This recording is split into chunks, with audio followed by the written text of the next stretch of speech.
Hi there, how's it going? Been a while. I say that every time, but it really has been a while this time. Yeah, apologies for not being around, but it's been bits and bobs, you know what I mean? One of them being, I've had a sort of dry January, and I tell you what, it's awful. Don't even go there, man. Rubbish idea. But I'm breaking it tonight. I know it's not the end of the month, but to hell with it. Enough's enough, you know what I mean? I think I've proved my point.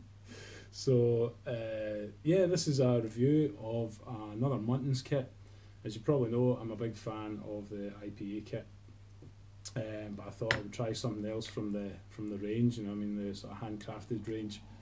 So this one is the Smugglers Special Ale. So, yeah, this was brewed on the 21st of November. It was bottled on the 9th of December. And then I was going to do a review of it sort of late December.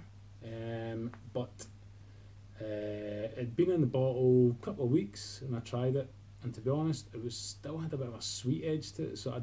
And I'm thinking that if I leave this, it's just definitely going to get better. So I didn't want to do a review. It was maybe not doing it justice, if you know what I mean. So I've left it a good bit longer. Today is the, kind of losing track of what it is, 20 something, I think, of January. So yeah, it's been sitting there a while. So I'm hoping that the time has done it well. I was away over New Year, and I took a couple of bottles away with me just to sort of test the progress as it was going along, and it was tasting nice. It was tasting much nicer than it did the first time I tasted it. So been a while, and I'm choking. You can only imagine how choking I am, but I am choking. So here goes. Let's see how it is now.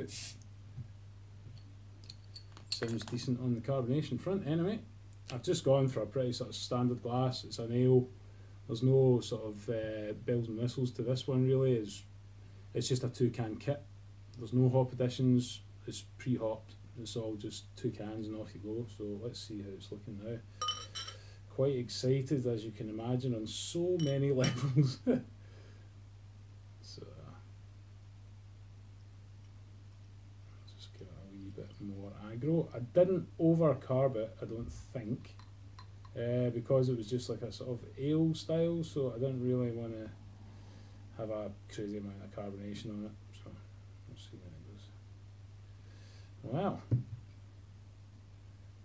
I don't know how that looks from your side, but that is mega clear. Wow. I'm not joking when I say this. I think that is one of the clearest. Where am I? I don't even know where I am here. This is one of the clearest beers I think I've probably brewed as a homebrewer. There's a little bit of condensation on that glass, but if you took that away, you would literally be able to see right through that. You know, it's like beers never look good on camera, and you don't get a true idea of the true look of it. My son had a little torch the other day sitting about. There it is there. Hang on.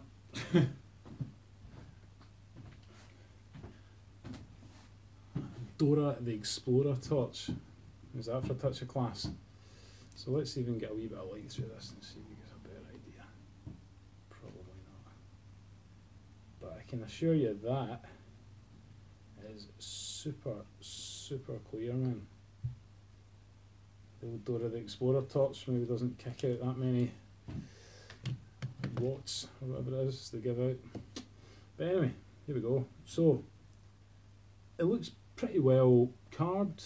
Like, not mega fizzy, but a few bubbles rising up that. I don't really like, you know, like the sort of hand-pulled ales, the kind of flat, warm stuff. It's not really my bag, so I have chilled this down a bit. It's not mega cold, but I have chilled it down.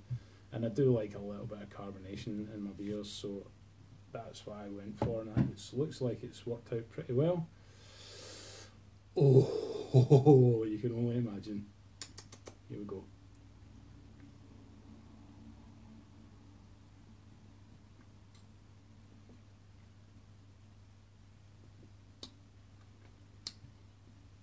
Now, maybe this is a bad time to do a beer review because anything is going to taste amazing right now. But wow, that's really nice. It's changed so much than the first time I tried it before.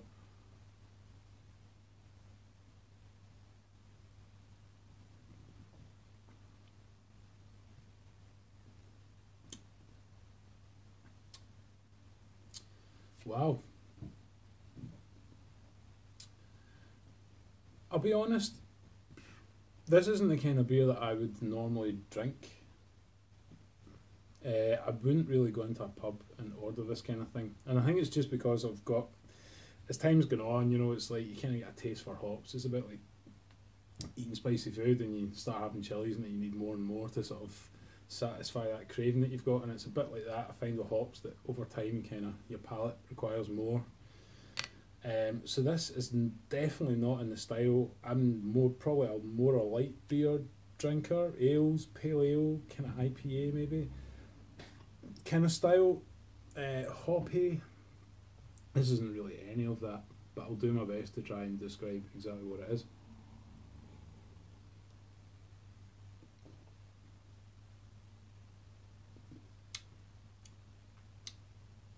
Okay, initially when I first tried it, after it just carved up in the bottle, there was quite a sweetness to the front and it was a bit much really. It was a bit overly sweet, but that is really pretty much gone now.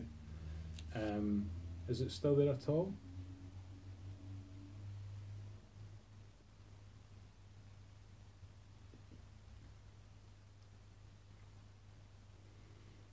No, not really. I wouldn't say it's sweet. It's just very, very tasty. um, it's not hoppy, really. There's a nice bitterness to it, so I mean, there's definitely, you know, hops in there doing their thing, but there's certainly not any sort of, you know, tropical IPA type stuff going on in there at all. But it's a really nicely balanced beer, man.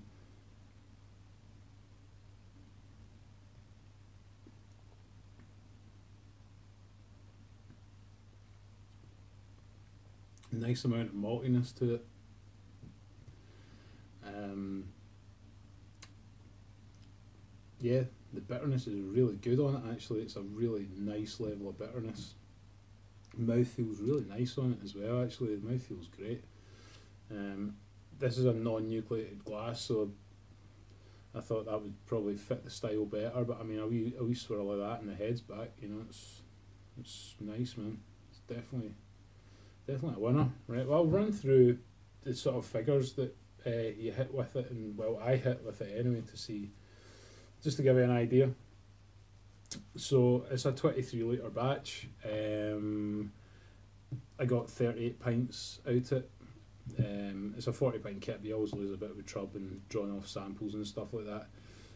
As I say, it's a 2-can kit. Straight up, easy peasy. Just the kit yeast that came with it. I use pint bottles, so for carbon purposes I used 1 Cooper's carbonation drop, and I bought these other ones, these Max Ale carbonation drops, because they're smaller, so it's quite nice. You can play about with them and do different things, but I put in 1 Cooper's drop and 1 Max Ale drop, and that's given me, I know I'm burping a lot, but it is a very nice level of carbonation for me. If you are more a sort of true ale drinker, you might maybe ramp that down a bit, but for me that's spot on. The OG was 1050, Final Gravity 1012, so it's coming out 5% ish, thereabouts. Yeah, I've fermented at about 20 degrees, give or take, and I have to say, initially I thought it was infected. I looked at the fermenter, and inside, you know that, you've probably seen a million pictures on the internet of people saying, "Is this infected? Is this infected?" And it's sort of spider's webby, or it's got a kind of fungusy thing, or something a bit wispy about the top. And I thought it was that. I thought it looked kind of wispy, and I was like, "Oh no, this is my first proper infection." Apart from the one that rocketed up at the sink, but we won't talk about that. But yeah, and then I smelt it and I was like, I don't know, I really don't know. But I was like, I'm bottling it anyway. And I took the lid off and I looked in, and actually it was just kind of white foam on the top. There wasn't anything sort of, spider's webby about it or anything like that. So I thought, right, I'll just bottle up anyway and see. And I just thought, if it's infected, it's infected, man. Whatever. But it's definitely not infected, man. No chance. There's no way that's got any sign of infection in it whatsoever. Yeah, so that's kind of the lowdown on it. As I say, it's part of that new sort of handcrafted range that Muntons are doing. I definitely intend to run through the series and just try them all out. I've actually got the Belgian ale to try and make. The reason I've not made it is because it does say in the instructions that it sort of requires a bit of a higher fermentation temperature. And at the moment, living in Scotland, I don't have any sort of temperature control fermentation. I'm at the mercy of whatever my cupboard's doing. And we've had a bit of a cold snap, and I want to do it justice. I want to do it properly. It's also got a secondary step in the fermentation, which I've never seen in a kit before. So I want to do it all right. I don't want to do it at crazy temperatures and it's fluctuating all over the place, heating going on and off and all that kind of stuff. So that one's in the pipeline once the weather hopefully settles down a wee bit.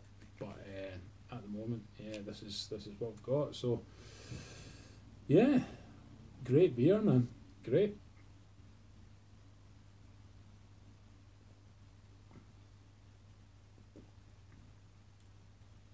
You could easily serve that up to somebody in a pub and they would be more than happy with it. There's no doubt about it.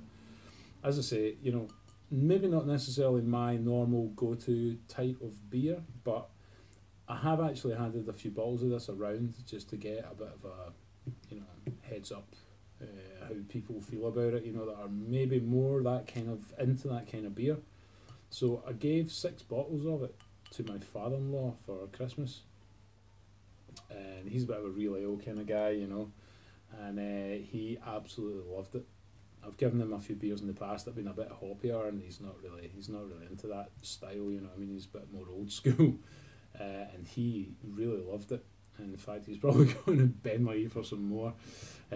Also, another friend of mine who again likes the sort of slightly darker beers and not really a hop head. He was round, gave him a bottle, again, loved it. So yeah, it seems to be getting the thumbs up from most people. Another brewer friend of mine said that it reminds him of like a sort of Scottish ale, that kind of thing. And I have to agree, it's very much in that kind of style for me. That's exactly hits the nail on the head as to what it's like. So yeah. If that is your bag and you think you would enjoy that, I'm coming round to that now. I think when you've gone down the road of kind of hoppy stuff for a while, it's nice to break that with something else, and it's just so drinkable and it's so non-offensive that I don't think anybody would dislike it really. Yeah, by all means, go out and grab that kit if you just want a nice sinkable 5%.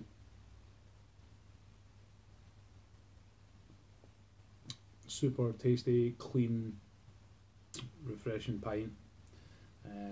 With nothing that's really going to smack you about the face, then you'll be hard pushed to get a better beer out of kit.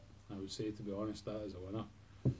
So yeah, again, Muntons, fantastic. They seem to be really up in their game, man, and that new range, the handcrafted range, just so far. I mean, I've only tried 2, but I really can't fault them so far. That's really brilliant. So I'm definitely going to check out more of them, and you probably should too, man, if that's your thing. So I shall bid you farewell. It's been nice speaking to everyone again, and hopefully I'll see you again soon. And oh man, yeah, it's good to get a beer down here again. It has to be said. I'm going to pop off and have a few more. So all the best. Bye.